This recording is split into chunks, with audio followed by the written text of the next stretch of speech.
Bonjour à tous, aujourd'hui on va s'attaquer à un sujet qui change complètement la donne pour la création de contenu. Comment est-ce qu'on peut utiliser l'intelligence artificielle pour créer des visuels? Eh bien, des visuels, vraiment pros, uniques, qui vont donner un coup de fouet à n'importe quel site web. Bref, fini le casse-tête des images. Ok, alors regardez ça. Le potentiel est juste immense. Imaginez un peu. On peut donner vie à des mondes fantastiques, à des concepts complètement fous, à des décors de rêve. Et tout ça en quelques secondes, littéralement en un claquement de doigts. Ce qui avant prenait des jours de boulot est maintenant accessible à tout le monde. Ça change radicalement la façon de penser une identité visuelle. On a tous connu ce dilemme, non? Quand on crée un site, trouver le bon visuel, c'est la galère. D'un côté, on a les banques d'images, bon, c'est souvent impersonnel, on a l'impression d'avoir vu ces photos partout. Et de l'autre, maintenant, on a l'IA générative. Et là, la promesse est tout autre. Des visuels uniques, sur mesure pour notre message, et créés quasiment à la demande. C'est un vrai changement de jeu. Alors, voilà le programme du jour. On va d'abord parler de la révolution visuelle de l'IA. Ensuite, comment on parle à l'IA, donc comment on conçoit avec des mots.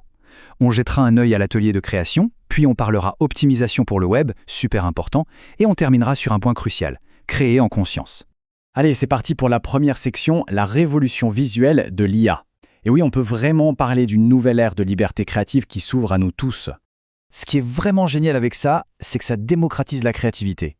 Avant, pour avoir des visuels qui claquent, il fallait être une grosse agence avec un gros budget. Maintenant, eh bien, les petites boîtes, les freelances, les créateurs de contenu, tout le monde peut produire des images incroyables. L'IA fait sauter les verrous, aussi bien techniques que financiers. Et cette citation de Bobby Ford, elle résume parfaitement l'état d'esprit. L'important, c'est de se sentir libre, d'oser expérimenter. L'IA, il faut la voir comme un immense terrain de jeu, un outil pour explorer sans aucune limite. Il n'y a plus de mauvaises idées, juste des chemins créatifs à explorer. C'est une vraie invitation à lâcher la bride à son imagination. Bon, assez parlé théorie, passons à la pratique. Deuxième section, on va au cœur du réacteur. Comment on conçoit avec des mots? On va parler de l'art et la science du prompt.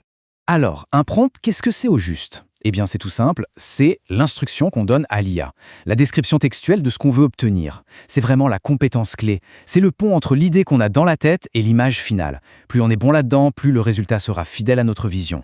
Pour créer le visuel parfait, on peut suivre un processus assez simple en 4 étapes. D'abord, on choisit un style, une ambiance. Ensuite, on écrit ce fameux prompt en étant le plus détaillé possible. Troisième étape, super importante, on génère plusieurs versions. Faut pas hésiter à en faire plein pour avoir le choix.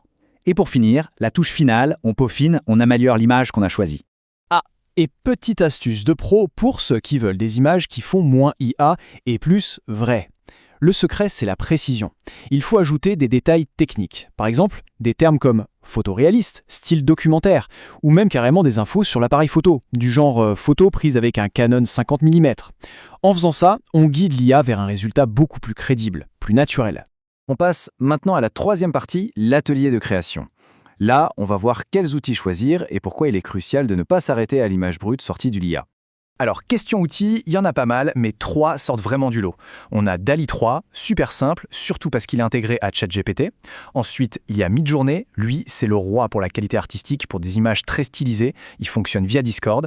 Et enfin, Stable Diffusion, c'est l'option open source, donc ultra personnalisable, pour ceux qui veulent vraiment mettre les mains dedans. Le choix, au final, va vraiment dépendre de ce qu'on cherche à faire et de son niveau technique. Et ça, c'est un point super important à comprendre. Une image générée par IA, c'est une matière première, c'est un point de départ. La vraie magie, elle arrive après. Quand on prend cette image et qu'on la passe dans des outils comme Canva ou Photoshop pour la recadrer, ajuster les couleurs, ajouter du texte, bref, pour l'intégrer parfaitement à sa charte graphique et obtenir un rendu vraiment pro. Allez, on passe à un sujet un peu plus technique, mais vraiment crucial, l'optimisation pour le web. Parce que c'est bien beau d'avoir des images magnifiques, mais si elles mettent 3 plombes à charger et qu'elles ralentissent tout le site, on a tout perdu.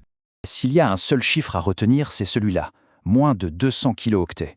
C'est la règle d'or pour une image sur un site web.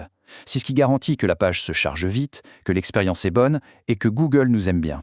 Pour l'optimisation, le format de l'image est aussi super important. En gros, le JPEG, c'est parfait pour les photos.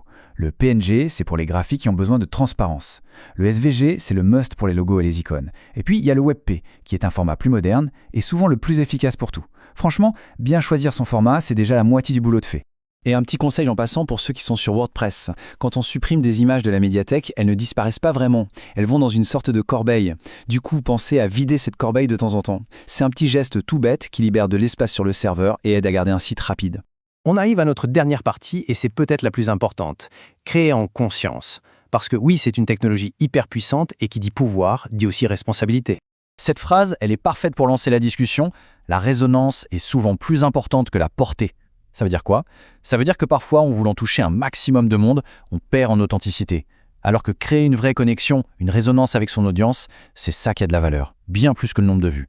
Du coup, voici quelques points de contrôle éthique à garder en tête. 1. L'authenticité. Soyez transparent, dites que vous utilisez l'IA, ça crée de la confiance. 2. Les biais. Faites attention dans vos prompts à bien représenter la diversité et à ne pas tomber dans les stéréotypes. 3. La propriété. Vérifiez bien les conditions d'utilisation, surtout si c'est pour un projet commercial. Et 4. L'impact environnemental. Essayez d'être précis dans vos prompts pour éviter de générer des centaines d'images pour rien. En conclusion, je crois que le plus important à retenir, c'est ça. L'IA est un complément absolument génial à une stratégie créative, mais ce n'est pas un substitut. Ça ne remplace pas la vision, le talent, la touche humaine d'un vrai designer. Et ça ne remplacera jamais l'authenticité d'une vraie photo de votre entreprise ou de vos produits. La clé, c'est de trouver le bon équilibre. Et pour finir, je vous laisse avec cette question.